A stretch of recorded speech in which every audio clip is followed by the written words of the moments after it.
Assalamualaikum warahmatullahi wabarakatuh. Halo semuanya, perkenalkan nama saya Pipin Sarmika dengan NIM 2323210059, Prodi Pendidikan Agama Islam kelas 7C. Baik, pada kesempatan kali ini saya akan menjelaskan tugas mengenai studi kasus profesi keguruan dengan judul kasus Pak Ahmad dan tantangan pembelajaran PAI.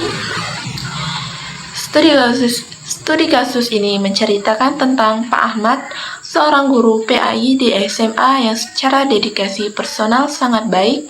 Beliau rajin, disiplin, datang tepat waktu dan ramah. Namun, di sisi lain, beliau mengalami stagnasi dalam metode pembelajaran, enggan mengikuti pelatihan IT, serta kurang memperbarui materi dengan isu-isu kontemporer. Yuk kita bedah studi kasus ini melalui 3 pertanyaan utama. Baik, soal yang pertama, bagaimana status dan kondisi Pak Ahmad berdasarkan 4 konsep dasar. Yang pertama dari konsep profesi. Dari konsep profesi, Pak Ahmad sudah termasuk dalam profesi keguruan karena beliau merupakan guru PAI yang memiliki latar belakang pendidikan SPD. Dan juga sudah mengajar selama 8 tahun. Jadi, dari sisi profesi, Pak Ahmad sudah memenuhi. Yang kedua, dari konsep profesional. Pak Ahmad sudah memiliki pengalaman dan juga pendidikan yang sesuai. Namun, di balik itu, menjadi profesional bukan hanya memiliki ijazah dan pengalaman, tapi juga seorang guru itu juga harus mampu mengembangkan kemampuan dan menyesuaikan pembelajarannya dengan perkembangan dan juga mengikuti zaman. Nah, dalam kasus ini, Pak Ahmad masih kurang dalam hal tersebut. Nah, yang ketiga, konsep dari profesionalisme.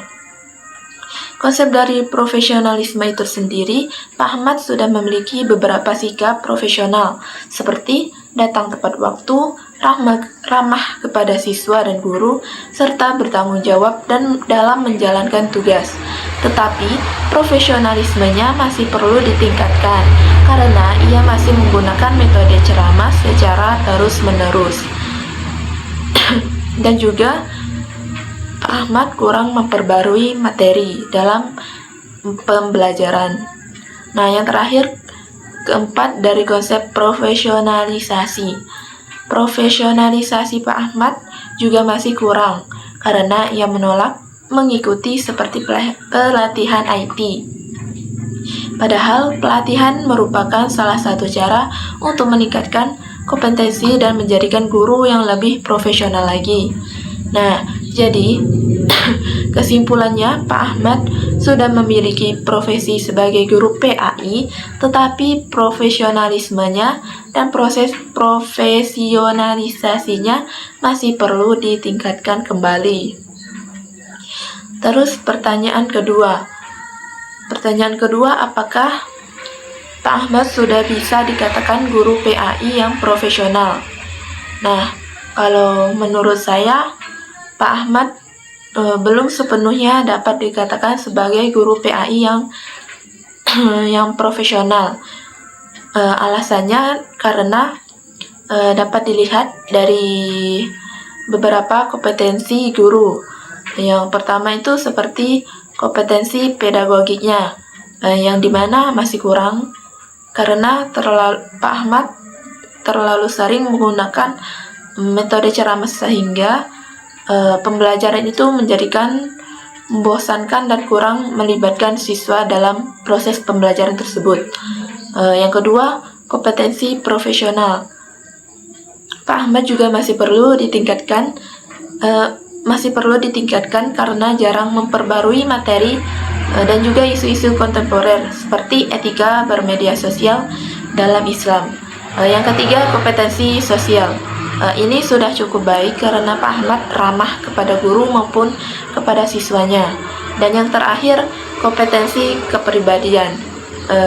Ini juga cukup baik karena beliau disiplin dan juga selalu datang tepat waktu. Jadi, Pak Ahmad memiliki beberapa indikator guru profesional, tetapi belum secara keseluruhannya. karena ia perlu meningkatkan terutama kompetensi pedagogik dan profesionalnya. Nah, bagaimana soal yang terakhir? Dengan apa rekomendasi langkah profesionalisasinya? Untuk langkah profesionalisasinya untuk Pak Ahmad itu memiliki beberapa langkah yang dapat dilakukan, yaitu yang pertama itu ada mengikuti latihan atau workshop tentang teknologi dan media pembelajaran. Nah, yang kedua mulai menggunakan metode pembelajaran yang lebih bervariasi lagi, seperti diskusi, permainan edukatif, studi kasus, maupun pembelajaran berbasis proyek.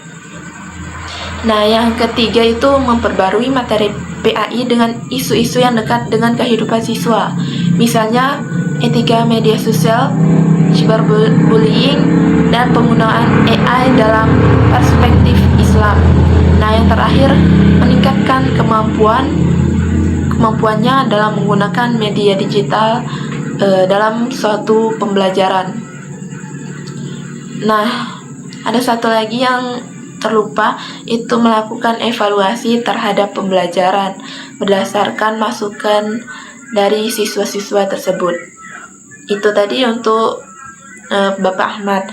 Nah, sedangkan untuk pihak sekolah, sekolah juga perlu mendukung, yaitu pertama itu menyediakan pelatihan IT secara rutin, terus menyediakan fasilitas teknologi yang memadai, terus yang ketiga memberikan pendampingan kepada guru yang mengalami kesulitan dalam menggunakan teknologi tersebut.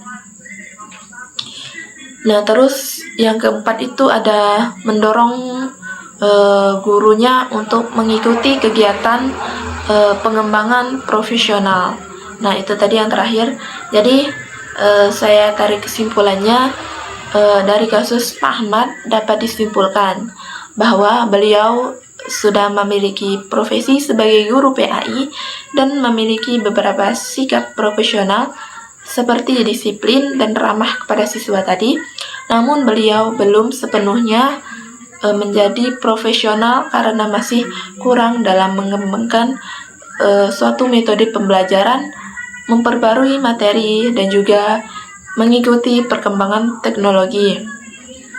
Nah, oleh karena itu, Pak Ahmad perlu melakukan profesionalisasinya melalui pelatihan, pengembangan kompetensi, dan juga penggunaan metode pembelajaran yang lebih relevan dengan kehidupan siswanya pada saat ini dan juga zaman sekarang.